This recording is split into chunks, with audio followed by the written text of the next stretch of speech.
History doesn't always announce itself with trumpets.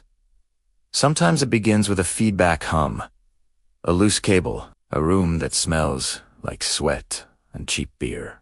In the late summer of 1991, America wasn't waiting for a revolution. Pop radio was clean, rock was polished, everything felt rehearsed. And then, a song arrived that didn't care if it was understood. Smells Like Teen Spirit didn't sound like a hit. It didn't behave like one. It didn't explain itself. It just hit. 4 distorted chords.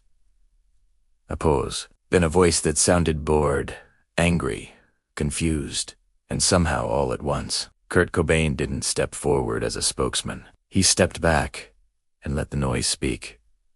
What followed wasn't just a chart-topping single. It was a cultural rupture. This is the story of how a song written half as a joke, half as a scream, became the anthem of a generation that never asked for one. By 1991, rock music had rules again. Hair metal still ruled MTV. Glossy, loud, predictable. Even rebellion had become marketable. But in the Pacific Northwest, far from Los Angeles stages and record label boardrooms, a different sound was forming. Seattle wasn't glamorous. It rained. It stayed quiet. Bands played small clubs to people who didn't care about image, only honesty. Kurt Cobain grew up inside that discomfort, a child of divorce, sensitive, observant, uncomfortable in rooms that expected him to be loud or confident. He didn't want to be a star. He wanted to feel heard. Nirvana wasn't chasing fame. They were chasing release. And Smells Like Teen Spirit began not as a mission statement, but as an accident. The phrase "smells like teen spirit" wasn't poetic. It wasn't intentional. It came from graffiti. Kathleen Hanna, a friend of the band, once scrawled the words on Kurt's wall as a joke, referencing a deodorant brand his girlfriend wore. Kurt thought it sounded revolutionary, that misunderstanding mattered, because the song itself is built on misunderstanding. Lyrics that feel like statements but refuse to clarify. Here we are now.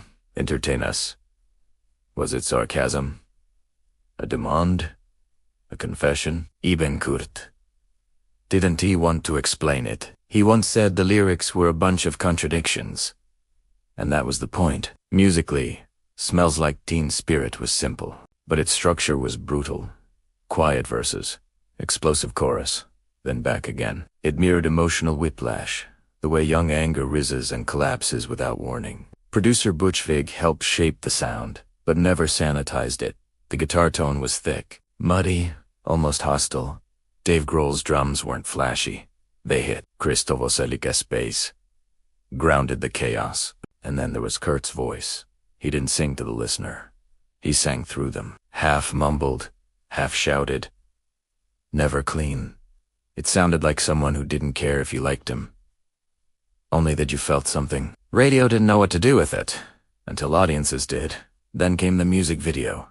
A high school gym. A pep rally gone wrong. Bored students. A janitor dancing like he had nothing to lose.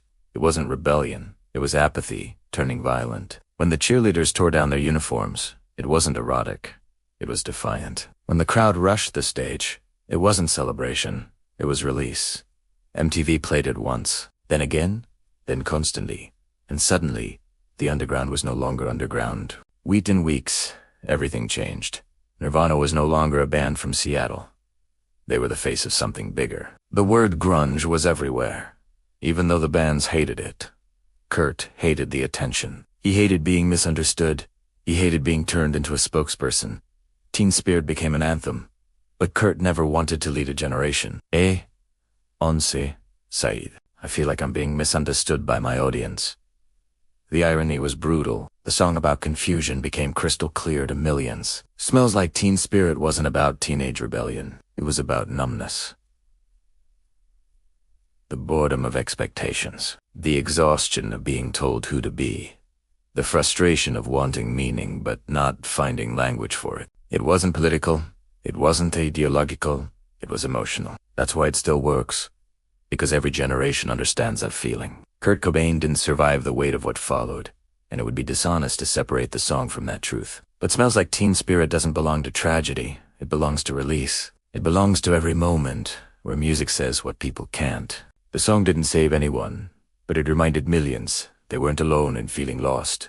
And sometimes, that's enough.